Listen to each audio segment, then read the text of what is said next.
Bienvenue à Crime Tonic, le podcast où l'on jase d'histoires judiciaires sans se prendre au sérieux. Je m'appelle Marie-Ève. Et moi, Nicolas. On vous déniche des crimes cocasses et parfois incroyables. On se prend pas au sérieux et souvent, ça dérape. On part ça!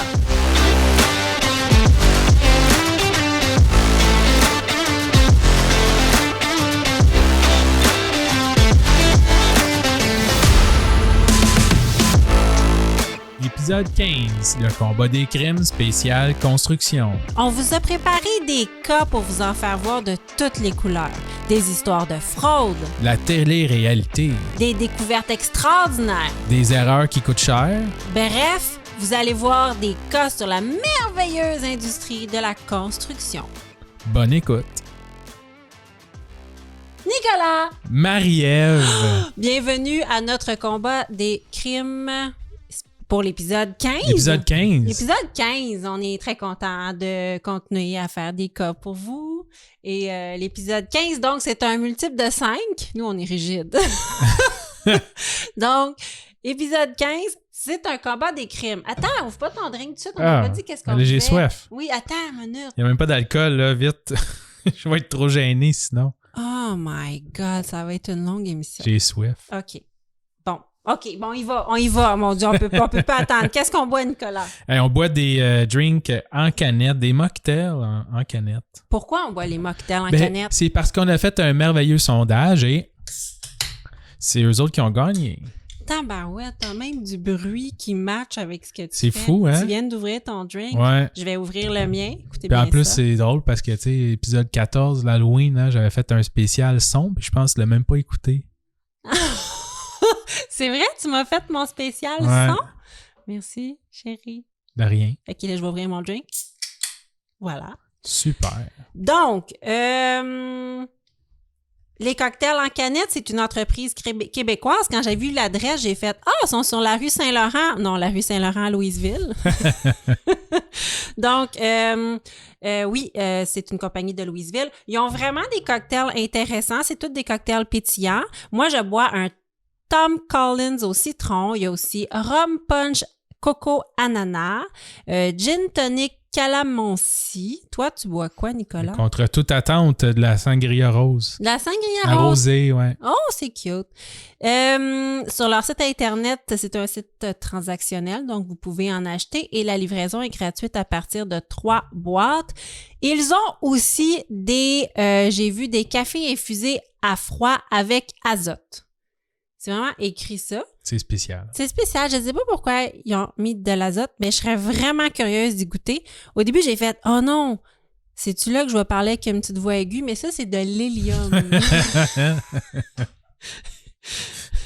C'est bon pour les dîners d'affaires, ça. Oui, exactement. Un thé infusé à froid. Oui. À l'hélium. À l'hélium. C'est du café, là. Donc, avis à l'entreprise en canette, si ça vous tente de nous envoyer des cafés, je suis vraiment curieuse d'y goûter. Donc, c'est ce qu'on boit et je vais y goûter à l'instant. J'ai déjà goûté, moi, maintenant, je vais reprendre une gorgée. C'est-tu bon? Oui, c'est très bon. Oui, j'aime ça. Mon Tim Collins au citron est excellent. Oh, c'est vegan, sans gluten aussi. Donc, oui, c'est vraiment super bon. On a quelques petites annonces à faire. Fait des shout-outs. On fait des shout-outs. Je l'ai ici, mon Dieu. Alors, cette semaine, on a une super belle review sur quel site? Apple Podcast. Arrête de rire de moi, je me rappelle jamais c'est quoi le site. Apple Podcast. Donc, c'est une review qui nous vient de Vicky Malte, qui écrit 5 étoiles. Merci, Vicky. Super podcast, une belle découverte. J'adore vous écouter. Je viens de vous découvrir et je vous adore. Drôle, pertinent. C'est moi, ça. Attachant. J'adore vos histoires inusitées. Bonne continuité. Merci. C'est super gentil. Super fin. On apprécie vraiment beaucoup. Puis ça nous aide aussi à monter dans le méchant algorithme. Donc, on aime beaucoup ça quand vous nous mettez des étoiles. Oui. 5, si possible. Avec un beau commentaire, ça nous fait énormément plaisir. Donc, merci beaucoup. Et on veut vous dire, si jamais vous écoutez l'épisode tout près de sa date de sortie, que Le 16 novembre 2023, nous serons au Théâtre Sainte-Catherine. Pourquoi? Yeah, pour faire un live. Pour faire un live avec la gang de Un peu de crime dans ton café et de Distorsion. On est choyés. Mais hein? Fait qu'on va faire un live, ça va être super le fun. C'est juste à côté du métro Berry. Les places sont limitées, c'est une petite salle. Les billets sont pas super chers. Allez voir notre page Facebook ou la page Facebook de Distorsion ou d'Un peu de crime dans ton café pour avoir des billets. On a hâte de voir, on a hâte de vous rencontrer. Ouais, si vous achetez des billets, venez le dire sur notre groupe Facebook. Oui, certainement. On va encourager les autres. Oui, je vais être là, toi, y seras-tu? C'est une excellente idée, t'es full marketing. Oh yeah. Oui, et je tiens à dire que le sujet de cette semaine est une suggestion d'un auditeur qui est sur notre page Facebook privée. Oui. Alors, vous voyez qu'il s'en passe des choses sur notre page Facebook privée. Le sondage pour savoir qu'est-ce qu'on boit cette semaine. Et un auditeur du nom de Alain Salbête Bilodeau. Oh. C'est un coquin. Il nous a proposé de faire un spécial sur l'industrie de la construction. Je trouvais que c'était une super bonne idée. Ouais. Alors, Alain, pour toi ce soir. C'est comme... là, je serais On le fait en formule combat des crimes, fait que moins cas gigantesque en profondeur. Oui. Un peu plus cocasse et... Mais il y en a tellement. Mais il y en a plein. Il y en a plein et j'ai eu beaucoup de plaisir à chercher pour cet épisode-là. Ça valait la peine de faire On en combat fera de un crime. autre à l'épisode 115. Ah oui, vraiment. Et en plus, quand il nous a fait cette suggestion-là, je suis tombée sur un super champion de la semaine. Est-ce que tu veux que je commence avec mon champion de la semaine? Faudrait. Oui. C'est ça la formule, Marie-Ève. On commence avec un champion de la semaine. Oh! Mon Dieu! Pour vrai? J'avais oublié. Mon champion de la semaine. Donc, c'est une histoire qui est parue dans les médias le 17 octobre dernier. Donc, c'est tout récent. Aujourd'hui, la sortie de l'épisode, le 10 novembre. Donc, le 17 octobre dernier, mon champion de la semaine, c'est un entrepreneur que l'on nommera pas dans les médias. Et c'est aussi bien comme ça, parce que c'est pas le pogo le plus léger de la boîte. Cependant, les médias stipulent que c'est un important entrepreneur en toiture au Québec. Oh. Alors, il y en a pas tant que ça. C'est celui qui a le nom d'un autre bout de la maison? Oui, peut-être. Oui, peut-être que c'est cela. Cet entrepreneur est chargé un bon matin de changer un toit sur un bloc de 4 semi-détachés à Montréal. C'est une grosse job. C'est un contrat de 20 000 $.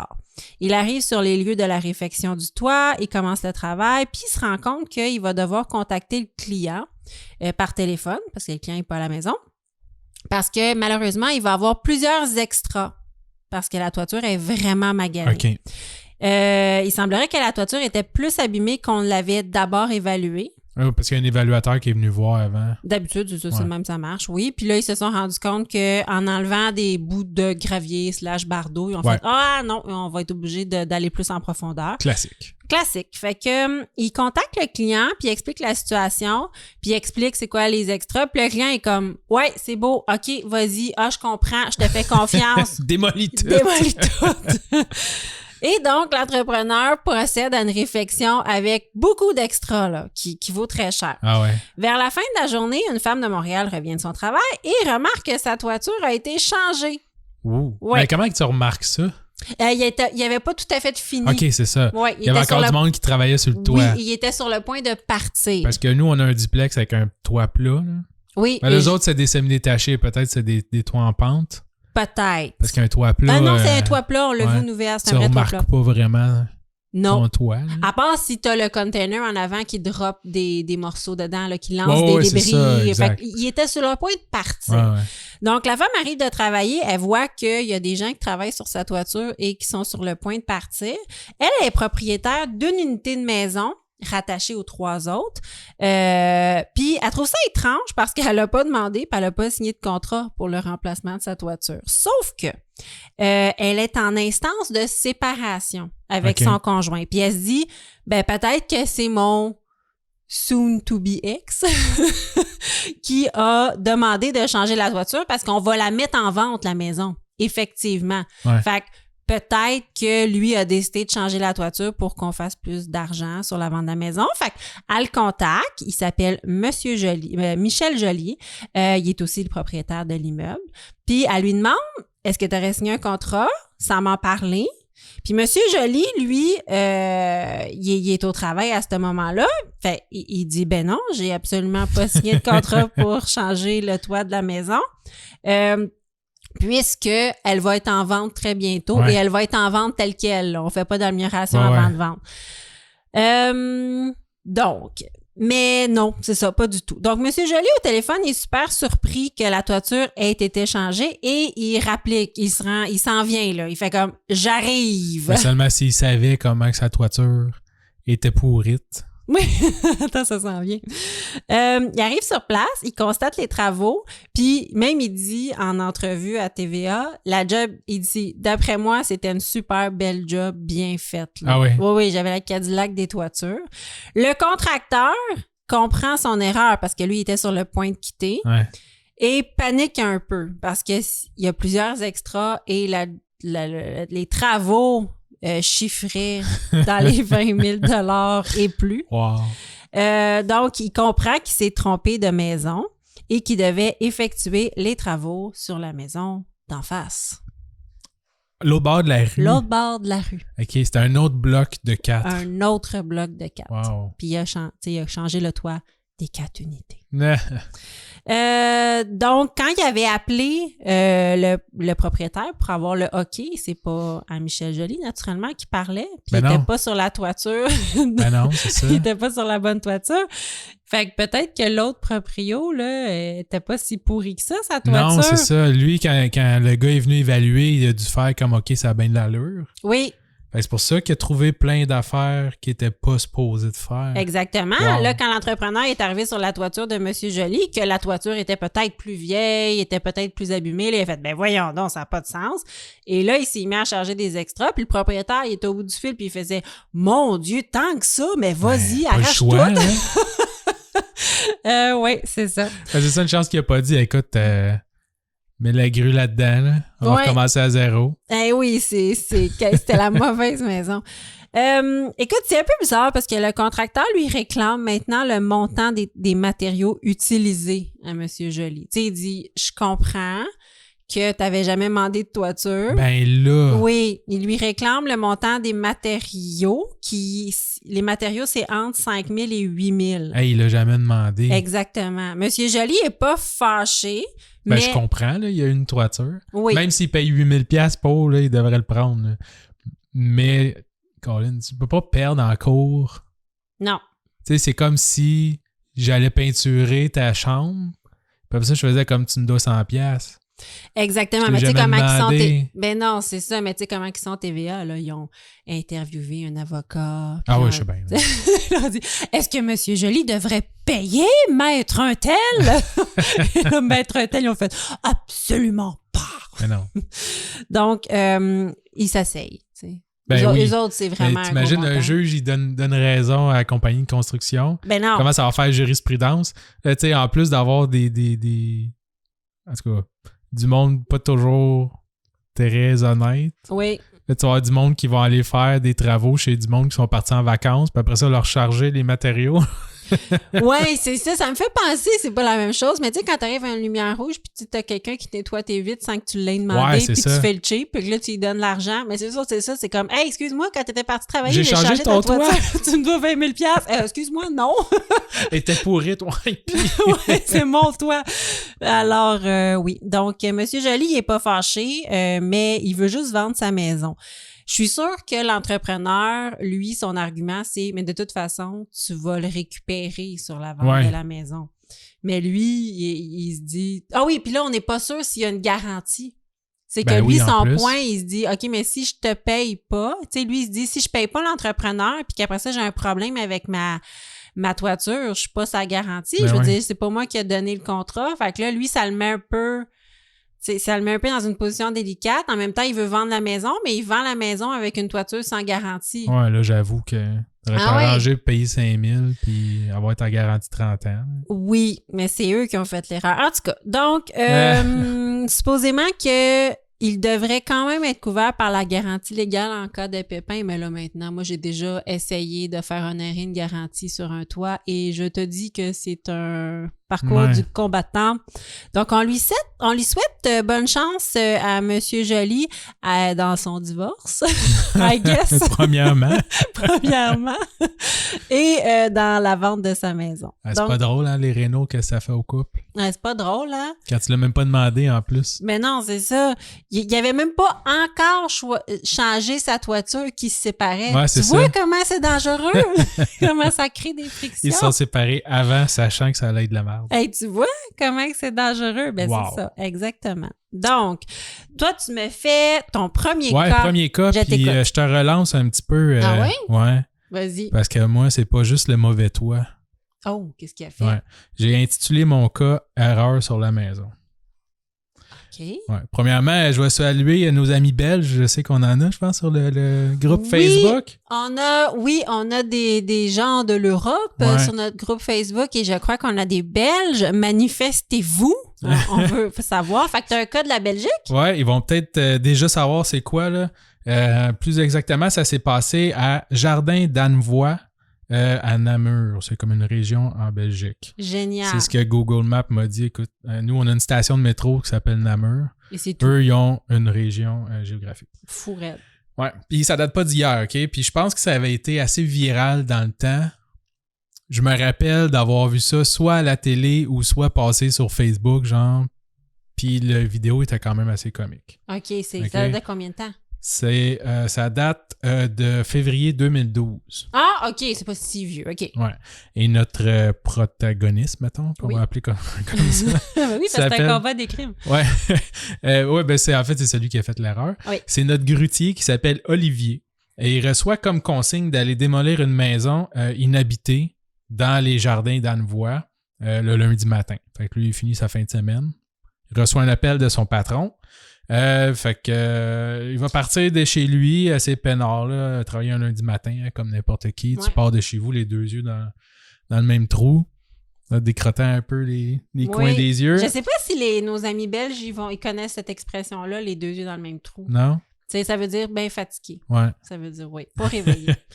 Olivier va arriver sur les lieux, va apercevoir la petite maison blanche. OK. Son patron lui avait dit d'aller détruire une petite maison blanche, donc il aperçoit la petite maison et va se mettre à la tâche. C'est une vieille maison, le bois est vraiment pas solide, c'est pourri un peu, ça se détruit super facilement. 30 minutes, Olivier, il se frotte les mains ensemble, il a terminé, bel ouvrage, il est en train de faire sa belle pile des restants de la maison. Génial. Ouais. Et sentiment du travail bien accompli. Tout à fait. Ça, c'est moi tous les jours de ma vie, là, juste à dire. Ouais, c'est ça. Plus tard, il va retourner chez lui, va débriefer avec son patron au téléphone. OK. Alors, j'aurais fait une reconstitution de l'appel entre les deux personnes. Je peux-tu t'aider? C'est pas le vrai appel. Ouais, si tu veux. OK, vas-y. Tu peux lire son patron. OK, le patron. Alors, pas trop difficile pour un lundi matin? Il n'y avait pas trop de bricaillons sur la chaussée? Oui, parce qu'il appelle ça des bricaillons. Puis là, Olivier fait quoi? Non, la maison était très bien loin de la rue. Très bien loin de la rue, OK. Olivier, quelle maison as-tu détruit? Mon Dieu, j'aime pas la question. Puis là, attends, tu parles comme ça parce que le gars parle comme ça dans le clip. Ouais, vous irez voir dans le clip. Tu vas nous le mettre, là, sur la page Facebook du groupe. Faut que tu nous mettes le... OK, ouais. Mais là, OK. Parce qu'on voit... Il y a eu un reportage et tu me l'as montré, là. Ouais. C'est ça, parce que je le... Et le monsieur parle... Olivier, il a vraiment une voix aiguë, puis il parle comme ça. Il est très pauvre, lui, pour de vrai. Ah non! Dans la vidéo, c'est une bête erreur, là. Il se sent vraiment pas bien, là. Et là, le patron demande, Olivier, quelle maison as-tu détruit? Quelle maison si t'as détruit? Puis là, j'ai rajouté, il s'est dit à la boulette. Peut-être qu'il s'est pas dit ça non plus. Peut-être qu'il s'est pas dit ça, mais il a compris son erreur. Oui, il a compris son erreur à la fin de la journée quand il est revenu chez lui au téléphone avec son patron. Parce que, c'est quoi un bricaillon? Son patron, c'est des débris. OK, il a demandé, il n'y a pas trop de bricaillons sur la route. Il dit non parce que la maison était éloignée de la route. Et là, son patron a fait non, elle n'était pas éloignée de la route, donc tu as détruit. Et là, c'est là que lui a compris qu'il avait détruit la mauvaise maison. C'est ça. Alors, pour ceux qui ne l'ont pas compris encore, Olivier a détruit la mauvaise maison. T'imagines, t'arrives chez vous Ben, et t'as plus de maison. la maison qui a détruit, c'était une maison qui était aussi inhabitée depuis un certain temps. Hey, OK? une motadine de chance. Je vais terminer OK, vas-y. mon exposé. Vas-y. Ton oral. Mon oral. Ouais, fait qu'Olivier, c'est ça, avait détruit une autre petite maison blanche, pas trop loin de celle qui était supposée de mettre par terre. OK. OK? Mais il semblerait qu'il y aurait des doutes sur le fait que ce serait vraiment une erreur. Puis là, je mets pas en doute Olivier parce que le voir dans la vidéo, c'était pas le mastermind de l'histoire, OK? OK. Je crois que Olivier était pas au courant, OK? Mais le gestionnaire des jardins d'Annevoie a déjà acheté d'autres terrains alentour pour agrandir le domaine. Non. Et le propriétaire de cette maison-là refusait de vendre son terrain et la maison depuis des années. Ben non. Ouais. Fait que il y a du monde qui aurait apporté l'hypothèse, mais c'est en 2012, puis gars, ça n'a jamais rien à... Tu sais, j'ai regardé un peu, j'ai cherché d'autres. Tu sais, s'il n'y avait pas une affaire, puis ça s'est conclu en dehors de la cour et tout ça. Mais c'est possible. Fait qu'il y en a qui ont mis l'hypothèse que peut-être qu'il avait fait ça dans le but où ce que le gars fasse comme, ben là, si la maison a été détruite, je vais pas comme la reconstruire, c'est beau, je vais vendre mon terrain, tu sais.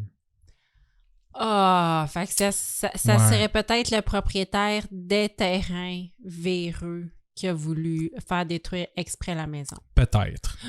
Mais c'est une hypothèse, Nicolas. la vraie victime là-dedans, je pense, c'est Olivier, qui faisait vraiment pitié. Et dernier fait cocasse, la bureaucratie, c'est partout.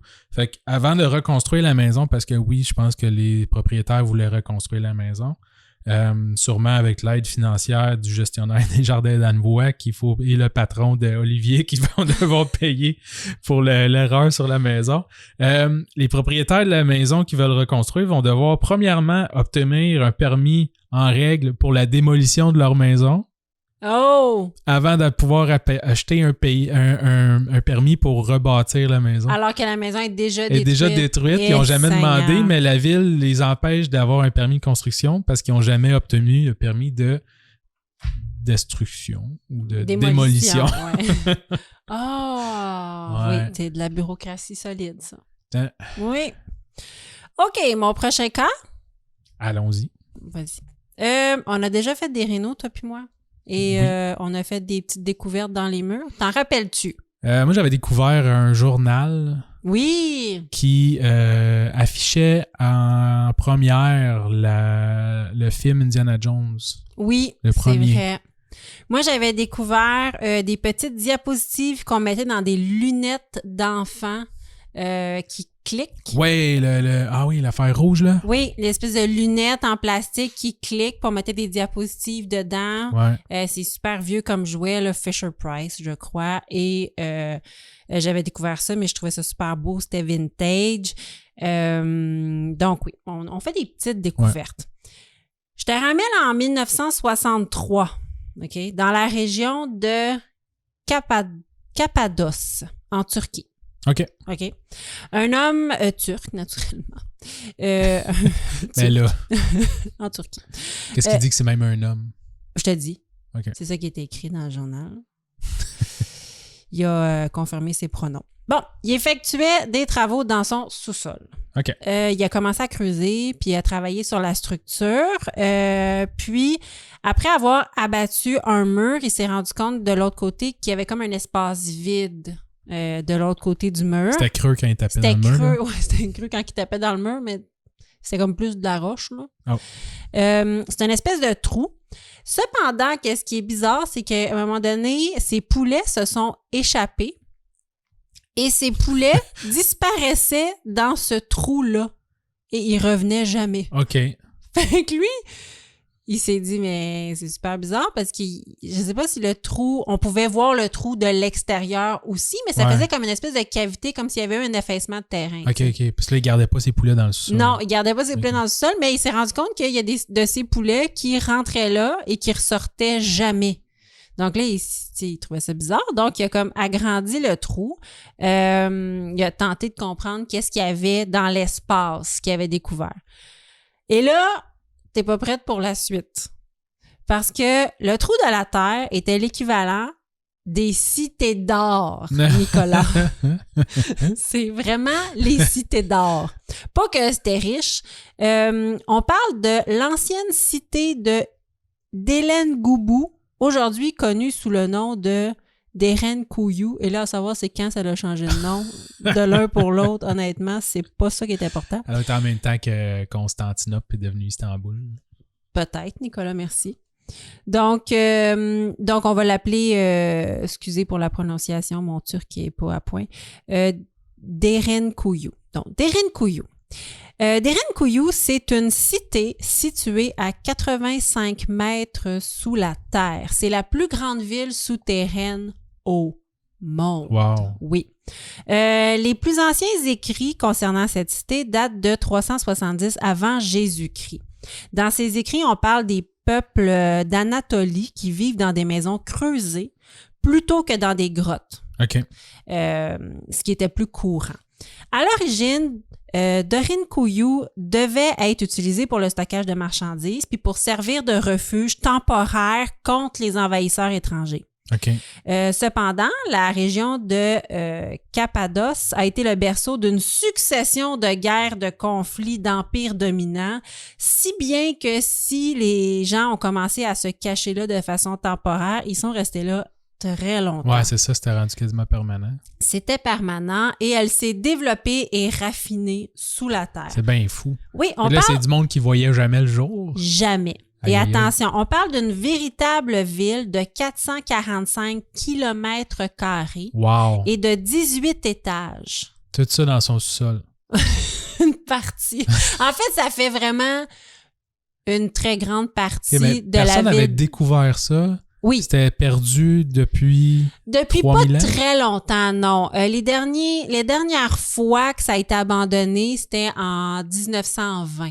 OK. Donc, ça fait 40 ans seulement. Mais ça personne qui était capable d'aller là. Il Non. avait oublié. Ça avait été où. oublié qu'il y avait déjà eu une Wow. ville là. Oui, donc on a comme retracé les écrits. À son apogée, donc comme je disais, 18 étages, c'est immense. À son apogée, il y avait 20 000 personnes C'est fou, qui hein? vivaient sous la terre. Oui, et on parle d'une vie de misère. Ben oui, OK? ça doit. Vraiment une vie de misère. Chaque étage avait un usage précis. Par exemple, les étages supérieurs abritaient le bétail pour limiter les gaz toxiques que le bétail produit. On s'entend, les pets, fallait qu'il y oui, ait c'était à des l'intérieur, airs. Oui, ben ouais. c'est dégueulasse. T'imagines combien d'années qui ont souffert avant de se dire on va changer de place, on va mettre les vaches en haut. Puis Ça après, fait- comme. Ça va beaucoup mieux.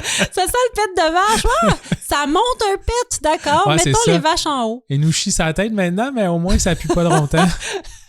Excellent point. Hein? Oui, c'est un ingénieur qui a pensé à ça. Donc, le fait que le bétail soit sur l'étage supérieur, c'était aussi pour fournir une couche protectrice isolante durant la saison froide. Et les gens devaient se déplacer dans la multitude de tunnels de façon courbée afin d'être le plus inconfortable possible pour l'ennemi. C'était pour limiter les attaques ennemies. C'était excessivement dur de se promener dans les tunnels. Ben ouais, mais c'est chiant pour eux autres aussi. Vraiment. Mais c'est pas d'être temporaire, fait que tu te dis, ouais, ça sera pas. Ça va être chiant, mais ça va être une couple de semaines, le temps que le monde y passe par-dessus, qu'il voit qu'il y a personne puis qu'il s'en aille. Exactement, mais ça a été vraiment long. Ça a été abandonné et ça a été réhabité et réabandonné plusieurs fois. Les étages étaient faiblement éclairés et étaient étanches entre eux, bloqués par d'énormes pierres aussi. Wow. Comme ça, si jamais un étage ou une partie était découvert par l'ennemi, c'était pas toute la civilisation qui tombait. Il y avait des écoles... On fait une émission sur la construction puis on découvre des cités perdues. Oui, c'est malade. vraiment. Donc, il y avait des écoles, des espaces de réunion, des habitations, tout pour une vie en société. Et il y avait 50 puits de ventilation, naturellement, qui étaient Pour répartis. toutes ces pètes-là. Pour toutes les pètes de vache. Répartis un peu partout dans la ville. Donc, ça prévenait une possible attaque d'ennemis qui auraient pu trafiquer l'approvisionnement en air, on s'entend. Donc, il y avait beaucoup de puits de ventilation qui étaient cachés à travers la ville au-dessus. Et il y avait un puits aussi qui était disponible, creusé à 55 mètres de profondeur et accessible par le bas. Ah ouais. Oui, c'est vraiment spectaculaire. Après plus de 2000 ans d'existence, la ville de Derinkouyou a été abandonnée en 1923 quand les Grecs de Cappadoce ont abandonné la région. Son existence a été momentanément oubliée dans notre ère moderne jusqu'à sa redécouverte en 1963 et on peut aujourd'hui la visiter moyennant quelques dizaines d'euros. Et elle est inscrite sur la liste du patrimoine mondial de l'UNESCO. Eh bien. Oui, donc c'est ça. C'est un monsieur en Turquie qui a fait « Oh wow, j'ai quoi en dessous de chez nous? » Il y a une ville de 20 000 personnes. Toute ma vie, je me suis toujours demandé, on dirait que c'est comme un espèce de rêve là, de faire comme soit des rénaux chez vous ou de juste dire comme tiens, je vais creuser puis voir qu'est-ce qu'il y a en dessous genre de chez moi. Oh my Parce qu'à un moment donné, c'est sûr que tu pognes de quoi. Là, je veux dire, la Roche-Mère. À Montréal. Là, ah oui. Il y a comme beaucoup d'affaires. Là. Il y a des conduits, il y a des égouts, il y a le métro. C'est sûr, là, si t'en vas à la campagne, non, là, mais... À la campagne, tu peux tomber sur des cimetières d'anciennes civilisations, des artefacts de vikings. Non, je pense que tu peux toujours trouver quelque chose, mais tu peux aussi absolument rien trouver. Là. Mais j'avoue que lui, il a été chanceux. Ouais. Mais hein? Oui. Ouais. Alors, tu enchaînes? Ouais. Puis, avec? là, moi, j'ai nommé mon cas. Quand on se compare, on se console. Mais vas-y, j'ai hâte d'entendre ça. Je fais un cas un peu historique, moi aussi. Ah oui? Ouais. Parce que je te dirais, je cherchais des cas, des bons cas, dans le fond, parce qu'il y avait des litiges en construction. C'est un thème qui revenait souvent, c'était les délais de construction, puis des erreurs ou des oublis, ou les ingénieurs ou les architectes qui font des erreurs. Comme l'histoire de mon pont qui s'est effondré. Oui, exact, c'est souvent, ça. Oui. Fait que des erreurs comme ça qui vont causer des dépassements de coûts et des dépassements de délais. Oui. Bon.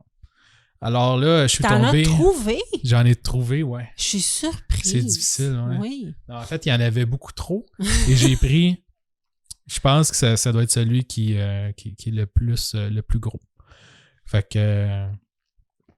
C'est vieux aussi, là, fait que attache ta tuque avec de la broche 3/4. D'accord. On est en 1173. Eh boy, OK. Hein? C'est loin, ça? Qu'est-ce qui s'est construit en 1173? On va commencer la construction de la campanile, OK? Pour les fans de mots croisés, une campanile, c'est une tour isolée ou un clocher, souvent près d'une église. OK, fait que là, campanile. Oui, une campanile. Donc, on est au début de la construction de la tour de la cathédrale Notre-Dame de l'Assomption de Pise, en Toscane. Oh, Pise! Ouais. En 1173. Donc, début des travaux, les architectes sont comme pas trop certains de la solidité du sol. Autre terme à 1 000 $, OK, pour les mots croisés. Cette région de l'Italie est une plaine alluviale. Alluviale, c'est-à-dire une surface plane avec des faibles pentes, mais surtout des zones inondables, donc humides et pas très solides pour une fondation qui n'est pas très large déjà pour une tour. Oh, genre Saint-Amable? Avec ses sols en glaise et ses maisons pieutés. Les maisons qui oui. Les fondations, ils craquent. Ben, il faut juste qu'il faut la pieuté, là. Ouais. Mais bon, on construit ça pour Dieu, fait que, let's go, faut y aller. Ben oui, c'est une cathédrale. Ouais, c'est ça. Là, ils construisent la tour en arrière avec le clocher. D'accord. Donc, 5 ans plus tard, fait qu'on commence en 1173, 5 ans plus tard, 1178, on est rendu au 3e étage et ça commence à pencher. Oh non! Ouais. Après 5 ans de travaux. Fait qu'on va dire, on va interrompre les travaux pour laisser le temps au sol de se placer. Okay. Puis essayer de revoir peut-être les plans. Puis c'est quoi le problème avec tout ça? Peut-être comme aller de l'autre bord. Tu sais, mettons, tu la construis un petit peu croche de l'autre bord, tu dis, elle va se balancer. Ah, peut-être, hein? Peut-être c'est ça qu'ils vont faire. Fait ça. À suivre. Donc, pour les prochains 90 ans, il ne va rien se passer. Oh, ils attendent. Ouais, ils attendent. 90 ans. Fait que là, ça veut dire qu'il y a quelqu'un qui appelle, mettons, Gilles sur le cellulaire. Ouais. Gilles, qu'est-ce qui se passe? Il dit, on attend. Gilles, il dit... Puis après ça, il appelle son fils, Yvon. Ah oui, c'est ça. Parce que Gilles est décédé. C'est ça qui arrive. Fait que là, il appelle Yvon, puis on va dire, Yvon, qu'est-ce qu'on fait? Moi, je suis en train de rechecker les plans, là. Puis après ça, il appelle Simon, parce que Yvon est décédé. Oui. Hein, parce que, tu sais, en plus, le monde ne vivait pas longtemps dans ce temps-là. Oui, c'est ça. Au bout de 90 ans, t'es rendu à la 5e génération Ouais, de Pierre et Fils. La compagnie Pierre et Fils. C'est cute. C'est bon. C'est bon. Ouais. Bon, fait que 90 ans pour donner le temps au sol à se placer. Puis aux architectes à terminer peut-être leurs études aussi. Je sais pas. Parce que... Effectivement. Fait qu'on est rendu en 1272. 90 saisons des pluies plus tard. Ouais. Parce qu'il y a ça aussi, là. À chaque année, il pleut, puis là, ouais. ça... Exact. Oui. Mais là, on est enfin prêt. Fait qu'on ressort les cônes orange. Ouais. On remet les interdictions de stationner alentour de la tour. Tout à fait. OK. Là, ils partent en vacances 2 semaines. Là, c'est les semaines de la construction. Fait qu'en... Non, c'est pas... Nicolas dit ça parce qu'à chaque fois qu'ils mettent des pancartes pour ouvrir la rue dans notre rue, c'est la 2e de juillet. Ouais. Et là, après ça, c'est les vacances de la construction. Fait que là, ils mettent des cônes partout. Oui. Ils empêchent le monde de stationner. Oui. Ils bloquent la rue. Oui. Puis là, ils font « Oh, c'est les vacances! » C'est vacances! On part 2 semaines. Et voilà. Puis là, après, on commence à travailler. Oui, exactement. Puis nous, pendant ce temps-là, on n'a pas de stationnement. On n'a pas de stationnement. OK. Donc, en 90 ans, ils ont eu le temps de réfléchir. Les 4 prochains étages vont être construits en diagonale. C'est-à-dire que on va comme les refaire droite à verticale, tu sais. Fait que croche. Tu me niaises. Non, de vrai. Fait que ce que j'ai dit tantôt, c'est ça qu'ils vont faire? Ouais, pour essayer de compenser pour l'inclinaison. Ben voyons. À place de continuer la tour en ligne droite. Dans le même sens, dans la même direction. Ouais, c'est ça, en ligne droite, donc croche, ils vont la faire... Vers le ciel. Ouais, à la verticale, donc vers le ciel, mais croche. J'ai l'impression que ça va mal finir, mais vas-y. Ben non, parce que ça tient encore. Fait que, écoute, je veux pas te vendre de punch, là, mais je dis la tour de Pise, ça vit encore. Là. Fait que la tour de Pise, il y a une curve dedans? Ouais. Ah, j'ai jamais remarqué. Ouais. Ben, moi non plus, j'avais pas remarqué, mais sur des photos, tu le vois. Ah! Ouais. Mais bon. Pour pas prendre de chance, après avoir construit ces 4 autres étages-là, on va arrêter les travaux à nouveau. Ben non. Pendant 100 ans.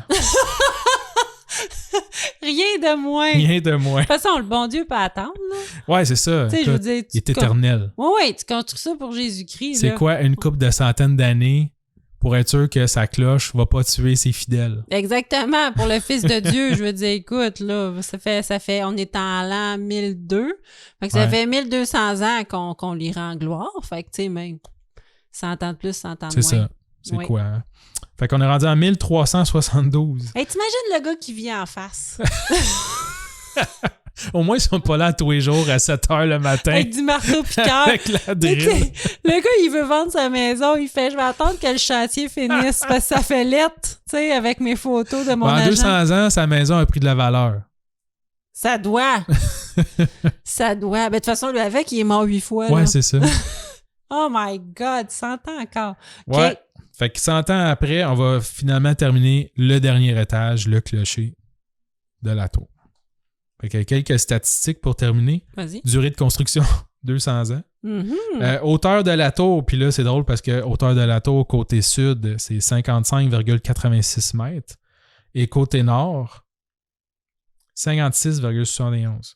Fait que comme 1 mètre, de différence. 110 cm de différence.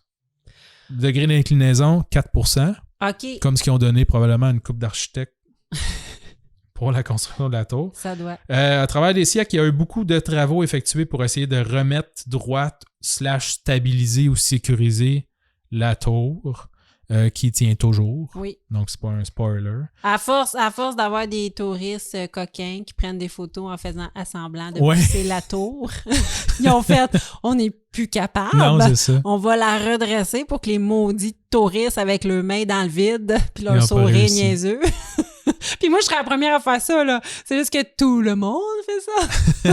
C'est drôle parce que moi aussi, j'ai noté, en 1987, la tour a été intronisée au patrimoine de l'UNESCO, faisant partie des monuments de la place des miracles. Vous l'aurez appris à Crime Tonic. C'est pas peu dire la place des miracles. La place des miracles. Personne n'est mort dans la construction de cette tour. C'est fantastique. Je crois. Je n'ai pas cherché. Ben non, ils sont morts pendant... Il y a plein de monde de morts de naturel. En 200 ans, mais c'est pas à cause de la tour. Non, c'est ça. Bon. Parfait, c'est mon tour. Prochain cas. Je te présente Alain Prudhomme, directeur de l'École des métiers de la construction de Montréal, durant 20 ans. Ah, quand même. Oui, donc de 1997 à 2017. Alain était responsable d'octroyer les contrats pour la réfection des bâtiments à l'École des métiers de la construction de Montréal parce que c'est une école publique. OK. On spécifie. Cependant, Alain ne prenait pas toujours les meilleures décisions dans le cadre de ses fonctions. Ah non? Non. Il sait, par exemple, que si les contrats font moins de 10 000 $, ils sont beaucoup moins à risque d'être vérifiés par les autorités. Ah. Oui, donc Alain donne beaucoup de contrats de moins de 10 000 $. De 9 999 $. Oui, surtout des contrats pour la construction d'une Batcave chez lui, dans sa maison. OK, il n'a pas trouvé rien de plus moins sketch qu'une Batcave? Non, lui, il veut une Batcave. C'est parce qu'Alain est un grand collectionneur de voitures de luxe. Il possède une Porsche, une Mercedes C400 et une Audi S5. Et il souhaite se faire construire une Batcave parce qu'il n'a jamais vieilli, I guess, mais aussi pour les exposer.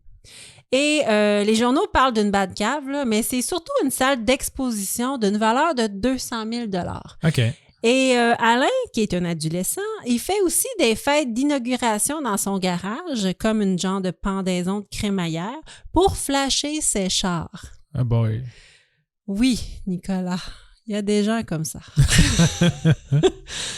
Alain aussi aurait fait payer l'école pour du matériel de photographie, du matériel de système audio et du matériel de cuisine haut de gamme d'une valeur de 50 000 $ et 20 000 $ de produits Apple. Pour l'octroi des contrats à certains entrepreneurs, il aurait reçu des avantages comme des certificats cadeaux pour des voyages, des parties de golf, des prêts de voitures de luxe et un voyage à Milan d'une valeur de 1 000 $. Là, je ne sais pas si tu vas à Milan pour 1 000 $, mais dites-moi-le. Souper. Je pense que tu y vas à Radeau, tu vas souper, tu reviens à Radeau. Ouais, un souper puis un opéra puis c'est fini. Oui, je pense que c'est pas mal ça. Et les entrepreneurs auraient fait des travaux sur sa maison, on dit pour un montant de 36 000 $ et qui vaut 200 000 $. Mais là, il faisait c'est tout pas faire clair. ces contrats-là puis il faisait payer à l'école? Oui, Nicolas. Wow. Oui, il faisait vraiment... Premièrement, il donnait des contrats à des contracteurs de façon très, très suspecte en ne faisant pas d'offres. Comment t'appelles ça? Des appels d'offres. Ouais. Et les entrepreneurs, pour le remercier, lui donnaient des cadeaux. Ensuite de ça, il donnait carrément le mandat d'aller rénover chez lui, rénover chez des amis, qui a été mentionné aussi. Et il faisait payer par l'école. Et c'était très clair qu'il fallait que les chèques soient en bas de 5 000 et que la facture totale soit en bas de 10 000. Donc, il y avait plusieurs factures et plusieurs chèques. Ouais, c'est ça. Et c'était toujours sous le radar et personne s'en rendait compte. Les entrepreneurs étaient aussi dans le coup parce qu'ils étaient clairement au courant du stratagème. Ben oui. En mars 2022, Alain Prudhomme a donc plaidé coupable à des accusations de fraude envers le gouvernement et d'abus de confiance pour des fonds détournés entre 2011 et 2017. On estime que les entrepreneurs concernés qui sont venus faire des travaux de la Batcave chez Alain ont obtenu des contrats de près d'1 million $ à l'École des métiers de la construction, dont la plupart complètement à l'insu de la Commission scolaire de Montréal. Par exemple, sans l'accord de la commission scolaire, Alain Prudhomme a fait construire une salle de sport et des vestiaires dans les murs de l'école, contrairement à la directive d'investir en éducation avec les surplus. Lui, il a fait... Fou. Ouais, il y a des photos, là, vous irez voir. Il y a des photos des vestiaires, là, c'est luxueux, des Canadiens. là, ouais. C'est luxueux. Les toilettes, là, les douches, c'est de la mosaïque là-dedans. Cet homme est déchaîné. Oui. Il fait ce qu'il veut dans la vie. Puis le pire, c'est que tout le monde disait qu'il était super nerveux de se faire pogner. Ben, je sais pas. Mais... C'est quoi ton endgame, là? Tu fais quoi? Je vais donner des contrats sans plus finir pour n'importe quoi, puis je me ferai jamais pogner, puis je vais comme rider ce job-là jusqu'à mes 99 ans. Je veux dire, c'est sûr qu'à un moment donné... En plus, c'est une école publique, là. Je veux dire, c'est sûr qu'à un moment donné, tu vas te faire remplacer. Me Il semble. va y avoir comme des remaniements. Au pire, si tu vas prendre ta retraite à 55 ans, là, parce que tu travailles dans le public. Oui. Là. Fait que, C'est incroyable. qu'est-ce que tu penses qui va arriver quand quelqu'un d'autre va arriver puis va ouvrir comme le livre là, puis voir tous ces contrats-là? Ben, c'est exactement ça qui s'est passé. Écoute, en novembre 2022, il a finalement écopé de 18 mois de prison. Les 2 entrepreneurs impliqués ont écopé de 15 mois de prison à domicile. Ensuite de ça, le fisc s'est penché sur son cas. Ben oui. Parce que, C'est non. une voiture de luxe là, avec son salaire d'école publique. Là. Ben là, c'est ça. Il déclarait pas tout. Donc, il a écopé d'une amende de 54 000 pour avoir menti au fisc, ce qui est quand même... Ce qui n'est pas beaucoup. Ce qui est pas beaucoup. Ben, je sais pas si ça fait des casiers judiciaires, là, ce qui est quand même déjà une grosse pénalité. Là. Ben, il a fait de la prison, fait que oui. Là. Ouais, c'est ça. Mais c'est des crimes de col blanc, là. Tu veux pas enfermer ça toute sa vie, là. Non. Mais, tu sais, juste d'avoir cette espèce d'affaire-là qui te traîne au-dessus de la tête, c'est assez pour Ah oui, avoir non, de la difficulté après. Tu sais, tu peux plus voyager, tu peux pas... Ah non, c'est grave, là. En finissant, à noter aussi que le lanceur d'alerte concernant ce cas, donc la personne qui a découvert, c'est un consultant pour l'École des métiers de la construction qui a découvert le stratagème du détournement de fonds. Son nom est Christian Girard. Tu fait menacer? Ouais. Ah non! C'est un ancien enseignant et entrepreneur qui aurait découvert que certaines personnes dans l'établissement, parce qu'on pense même que c'était comme un peu généralisé, usaient de stratagèmes douteux pour tirer bénéfice de leur fonction. D'abord, il a dénoncé la situation à son patron, Alain. Ah. Mais bizarrement, il s'est rien passé. il s'est rien passé. Donc, il s'est tourné vers l'UPAC, carrément. Lui, il était outré. Il s'est tourné vers l'UPAC. Et depuis... Il était outré qu'il faisait pas partie de la gang ou il était outré? Non, je pense qu'il était vraiment outré de ce qui se passait. Ah, OK.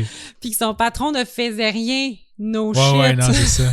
Il était peut-être juste jaloux parce que lui aussi voulait une Batcave. Hey! Non, depuis ce temps, il a souffert d'isolement social, d'intimidation, d'harcèlement et même de vandalisme sur sa voiture. Ah, je m'excuse, je voulais pas raider à lui. Non, fait pitié, c'est du victim shaming. Mais tu savais pas. Mais c'est pas une victime. Ouais, c'est une victime de eux, mais je sais pas. Ouais, c'est pas une victime comme. C'est une victime. D'un crime. Oui.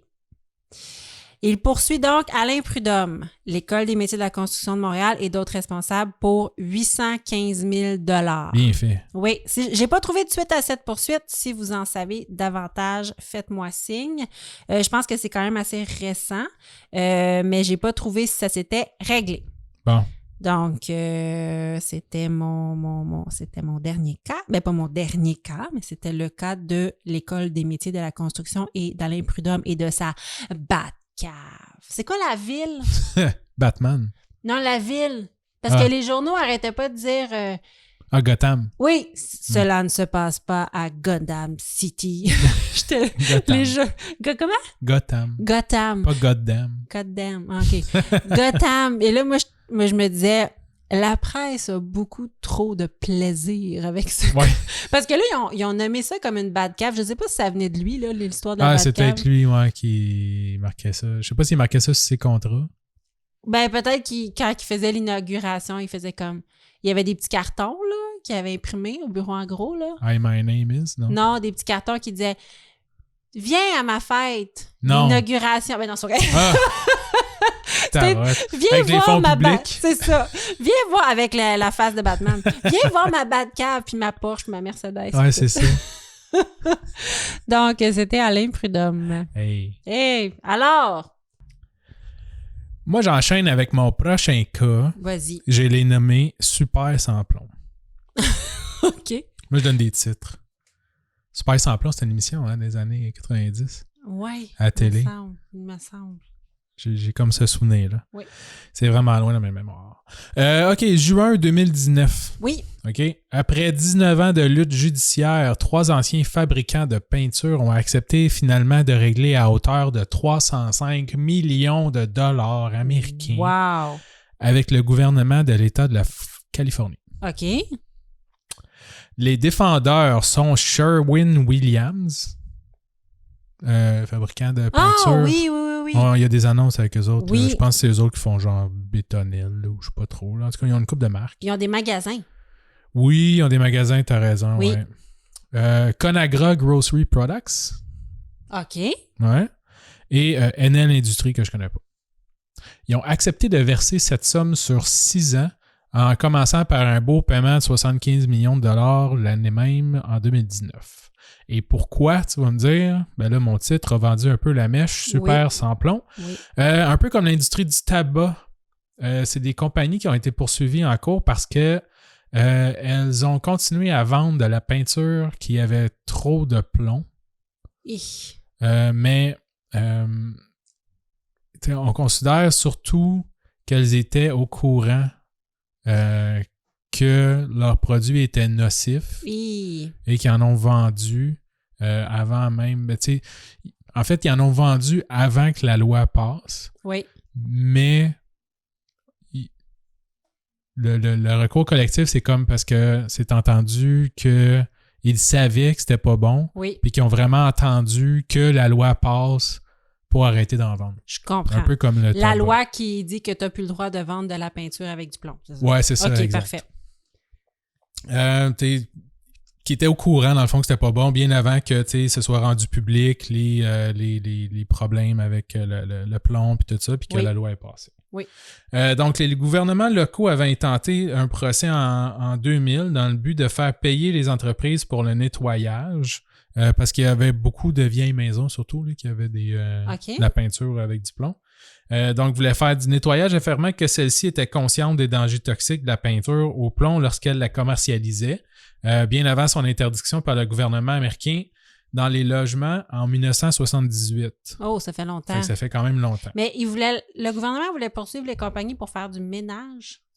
Oui, en fait, il voulait que les compagnies paient pour nettoyer les murs grattés, les vieux logements, les vieux immeubles gouvernementaux, les ci, les ça. Pour enlever. C'est comme la décontamination. Exact, c'est ça. Comme l'amiante ou n'importe quoi. Là. Fait qu'il voulait que les compagnies paient pour la décontamination. Exact. Ce qui est un peu logique, là. Oui. Ben surtout, c'est ça, le fait, c'était qu'il fallait qu'ils fassent un passé en cours comme quoi qu'il était responsable. T'sais. Oui, il était responsable. Puis en plus, il le savait, là. Ouais, c'est ça, exact. Ils sont pas pour démolir les maisons parce qu'il y a de la peinture au plomb, là. Non, ça prend juste une bonne décontamination. Exact. Ouais. Donc, la majorité de cet argent, justement, sera destiné à un programme d'élimination des risques liés à la peinture au plomb dans les vieilles maisons, dans les juridictions ayant participé au procès, incluant des comtés comme Los Angeles, San Francisco, Santa Clara et des villes telles qu'Oakland et San Diego. Une partie du règlement, 17% des 305 millions, ira également aux avocats externes embauchés par le gouvernement pour les payer. Le programme de nettoyage des maisons sera gratuit pour les propriétaires éligibles. Selon les officiels, les efforts déployés pour nettoyer les logements pourraient prévenir des milliers de nouveaux cas d'exposition au plomb. C'est quand même beaucoup. Il y a vraiment des gens encore aujourd'hui qui ont des problèmes d'exposition au plomb. Ouais.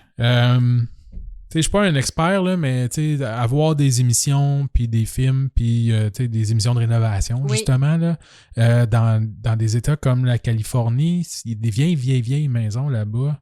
C'est pas comme nous autres, là, je sais pas, ils refont pas leur maison tout le temps, ils ont pas les mêmes règles non plus, les mêmes normes.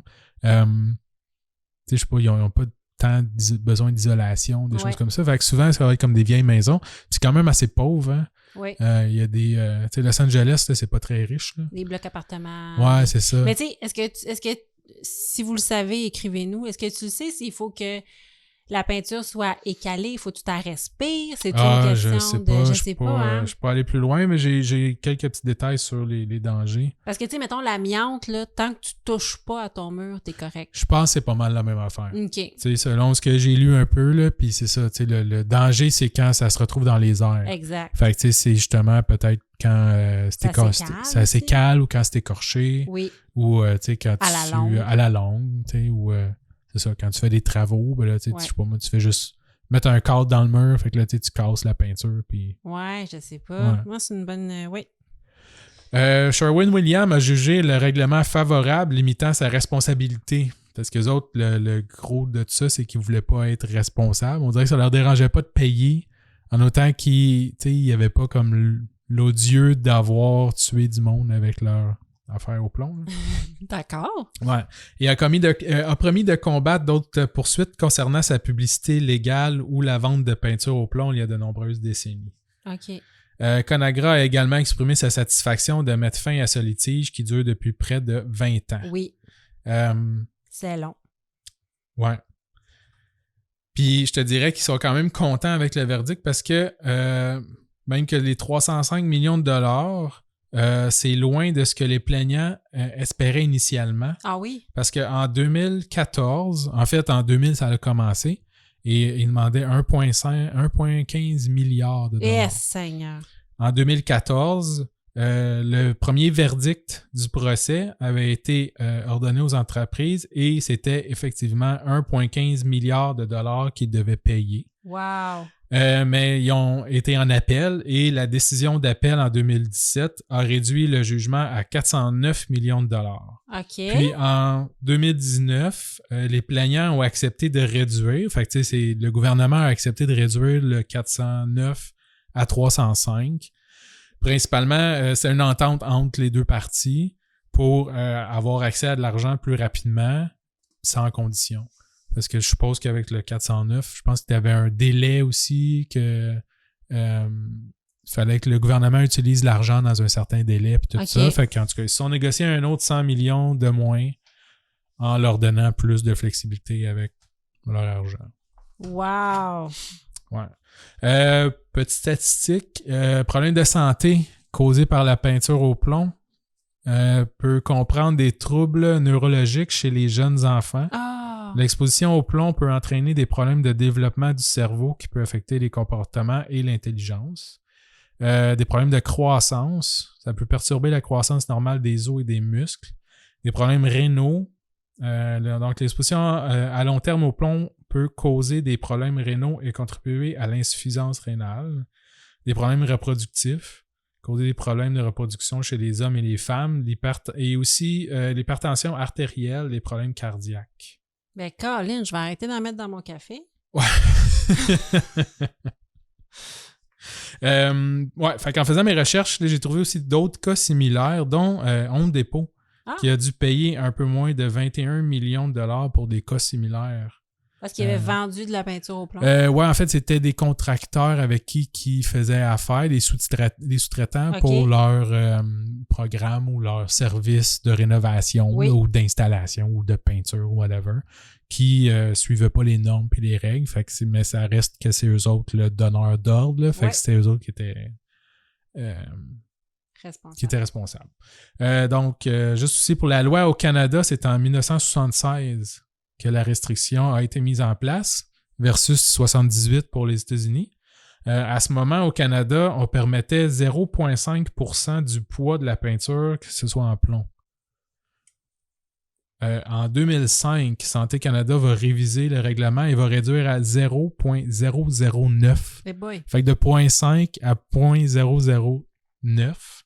Juste pour te dire comment il devait être quand même à côté de la traque en 76. Oui. Ouais.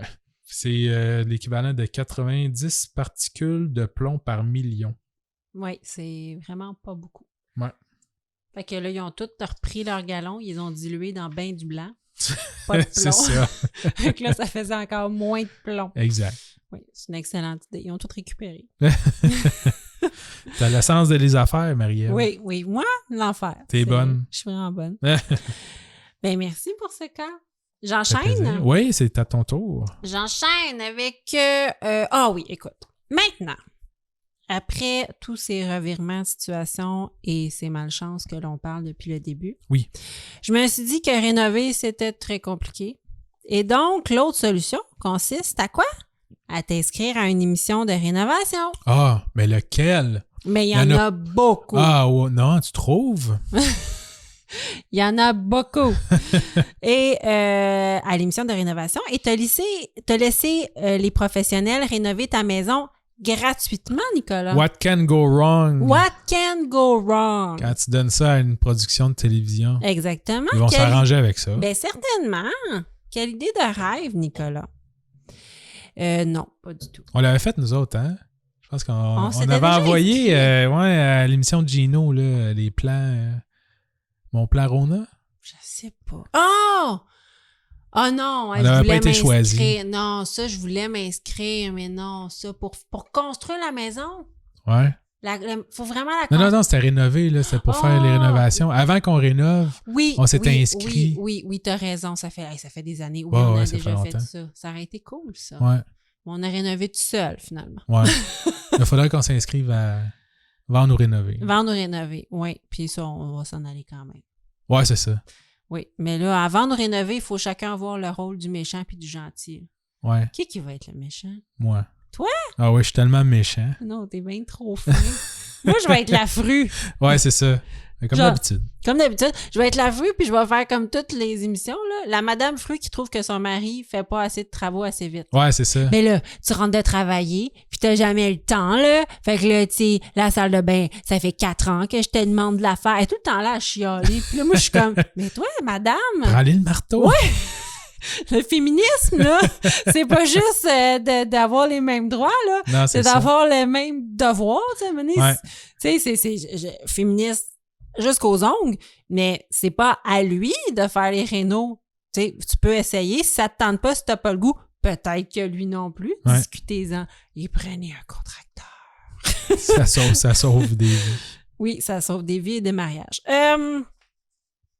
Alors, une recherche rapide te convaincra que derrière les larmes de joie de participants qui découvrent leur nouveau sous-sol à Sainte-Julie, certaines informations sont peut-être coupées au montage, Nicolas. Non. Oui. Extreme Makeover Home Edition est une émission de télé-réalité américaine ayant été diffusée entre 2003 et 2012. Elle a été traduite selon le titre « Les anges de la rénovation » Oh yeah. au Québec et « Les maçons du cœur Wesh. » en Europe. Les maçons du cœur. Les maçons du cœur. Ah là, ils font même pas de maçonnerie. C'est incroyable. Oui. Ben oui, peut-être. Presque pas. Ben oui, parce qu'eux, ils reconstruisent la maison Ouais. complète. C'est avec taille, là? C'est ça? avec taille le poudré. Ah oui, t'es carré. Là. Oui, Taille prend beaucoup. Je crois que Taille prend de la drogue. Poursuis-moi pas, Taille. J'ai aucune idée si tu prends de la drogue, mais t'as vraiment l'air craqué. Peut-être c'est juste du Red Bull, mais ça C'est m'impressionne. trop de Red Bull. C'est trop de Red Bull. Arrête ça. Je sais pas si nos auditeurs ont déjà visionné cette émission de télé-réalité, mais on prend de pauvres gens ayant tous des histoires de vie larmoyantes et tragiques. Et l'équipe de l'émission rénove sa maison, mais avec le temps, on parle plus de rénover la maison. Là. On parle de détruire le petit bungalow désuet et de construire une nouvelle maison gigantesque, meublée, dernier cri, avec des pièces thématiques. C'est l'équivalent de pimp ton char, là. Ouais, c'est ça. Tu sais, ça n'a pas de sens. C'est ça, je m'en allais dire. Ah oui. Il y a pas du monde qui ont jamais les moyens de faire ça. Non. Dans un quartier défavorisé. Oui. Puis ils leur mettent genre des lingots d'or dans les poches, là, puis ils font comme « T'es, va-t'en dans le Bronx! » Exactement. Bref, le tout finit sur des larmes et des promesses de jours meilleurs. Là. Ouais, c'est ça. Si tu veux rire un bon coup, va écouter le show de Corinne Côté de 2017. Ouais, c'est malade. Il est disponible sur YouTube. Désolée pour les droits d'auteur, là, peut-être qu'elle serait pas contente de savoir ça. Le premier segment est dédié aux anges de la rénovation et c'est savoureux. Elle rit justement du fait qu'autour du mansion, du manoir qu'ils construisent, il y a genre 2 poubelles en feu, puis Ouais. une espèce de rond-point d'autoroute malfamé, puis avec une péquerie, puis un crack house. Puis là, elle, tu sais, eux autres, ils ont un mansion là. Ouais, c'est ça. Tu sais, c'est pas grave si t'es pas capable de nourrir tes 14 enfants. Maintenant, ils ont tout un lit Disney adapté à eux, genre, qui crache du feu, puis... Exactement. Ouais. Il y a une fontaine en chocolat. Tout c'est bien de vendre leur maison, puis Ben oui, juste comme ben c'est ce aller qui ailleurs. arrive, c'est ce qui se passe. Écoute, je Mais comment t'explique. tu veux vendre une maison de même? Je t'explique. Certains dessous de l'émission sont crunchy, carrément scandaleux. Premièrement, sache que le processus d'application est vraiment long, OK? La production recherche des candidats avec un chemin de vie pénible. Quand je te dis un chemin de vie pénible, là, je te parle, attache ta tuque, t'as d'affaires à faire pitié sur un moyen temps. Ouais. Tellement pénible que c'est sûrement pas ce monde-là qui s'inscrivent eux autres mêmes. Là. Non, parce qu'ils n'ont pas le temps, ils sont comme bien occupés à survivre, Ouais, là, c'est ce ça. monde-là. Certaines personnes, naturellement, sont mal intentionnées puis s'inventent des problèmes pour pouvoir bénéficier d'un tel cadeau. Comme la moitié du monde à Star Academy, sûrement, non? Arrête, dis pas ça. Ben là, Dis pas ça. ils ont toute une mère qui est morte du cancer. Mais ça devait être vrai. Ça se peut Ouais, mais pas. Mais c'est l'œuf ou la poule. Tu sais, tu deviens chanteur parce que ta mère est morte du cancer ou elle meurt du cancer parce que t'es chanteur? Je sais, Nicolas, je sais pas quoi répondre à ça. OK, je vais arrêter. Je sais pas. Mais t'as raison que dans toute émission de télé-réalité, il y a un moment où est-ce qu'ils font... Mais c'est normal. C'est ça qui fait de la bonne télé. Raconte-nous ton chemin de vie. Et là, c'est comme... Je te parle de Chuck et de Terry Serda qui ont été choisis parce que leurs 2 filles avaient des maladies auto-immunes graves et qui devaient porter un masque en tout temps. Des années plus tard, n'étant plus capables d'assumer les frais de la maison, les Serda ont dû se résoudre à vendre leur château et à déménager. En recherchant de nouveaux médecins dans leur nouveau lieu de résidence, ils sont déménagés d'État. Ah ouais. Ouais, ils se sont heurtés à des médecins de leur nouvel hôpital pédiatrique et les diagnostics de ces filles ont été démentis par le corps médical. Les Serda ont subi un procès pour d'importantes charges d'abus envers leurs enfants. Leurs enfants n'étaient pas malades. Ah ouais. Oui, c'était de la frime. Wow. Oui. Parce que oui, les Serda ont dû vendre leur maison, ne pouvant plus assumer les coûts des différentes factures qui avaient explosé. Et elle est loin d'être la seule. Et quand je te dis... Les coûts qui ont explosé, c'est quoi? Parce qu'après ça, genre, le gars de la ville, il passe, fait comme, oh, il y a des rénovations ici. Exactement. Tes taxes, maintenant, c'est plus 6 000 par année, c'est 36 000. Il y a plusieurs choses, mais il y a surtout les factures d'électricité, de gaz, de chauffage, d'eau. Aussi, là. Tu sais, c'est des gens ils ont vraiment la corde au cou, là, souvent. Là, ils ont plusieurs enfants, ils ont des enfants malades. Ouais, puis aux États-Unis, t'as plein de monde qui ont des taxes d'eau. Oui, des taxes d'eau.